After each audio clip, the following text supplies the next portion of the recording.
kam wannan gayyata ta min daɗi. Dama ni duk wani wata dama da nake so in samu na yi bayani akan abun neman ta nake, domin gaskiya ita fure take ba ta 'ya'ya. Duk wanda ya tsaya akan ta babu za ka gani ba shi da ɗar, tunda na san abun nan na gaskiya ne na faɗa, ba sharri na masa ba ƙage na masa ba. Ni waye da zan yi wa gwamna sukutun in zo in haɗa abu in ce hoton gwamna ne bayan ko ba haka ba ne, bidiyo na gwamna gashi na karɓar kuɗi, dan ya isa ni waye dan waye ni da zan iya haɗa kuma in zauna lafiya.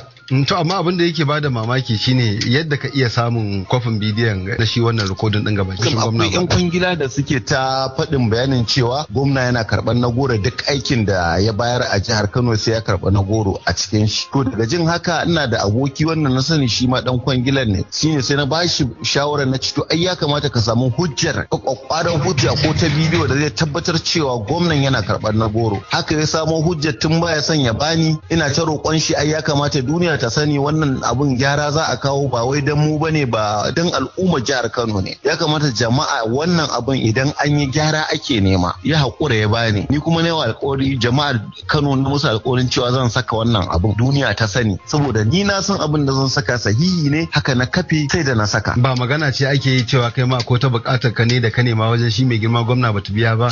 Ya saka bullo da wannan. To wacce ce buƙatar? Akwai buƙatar da ta tafi in kai masa wannan bidiyon karɓo in zama ni ma mai kuɗi, in zama na shiga manyan motoci na yi arziki rana ɗaya. Gayyata da assembly suka yi, mun zauna da lauyoyi na waɗanda wani bawan Allah ya bani su, gungun lauyoyi sun kai guda 7 da SAN guda ya bani, ya ce su ne za su rika kare ni kyauta, ban bashi komai ba. Haka ya kira ni ya ce in je in same su mai magana da su, shi zai dauki wannan ɗawainiya. To da suka turo wannan takarda ofishina, na zo na karba, na zo na kai waɗannan lauyoyi, suna duba, suna ganin duk abin da doka ta dace za su bi, ba su wuce ka'idar doka ba, za su ba da ansa, su faɗi wasu su ma abin nan wasu tsare-tsare da suke so majalisar ta yi, domin na samu damar yin magana a gaban wannan kwamiti, na faɗi ni ma hujjojina, in ta kama in ɗauki ƙur'ani in rantse da ubangiji Allah da ya halicci ni cewa wannan abun sahihi ne, wallahi zai yi. To wai zuwa yanzu me ya hana ka sakin sauran bidiyoyin da kake ikirarin kana da su misali?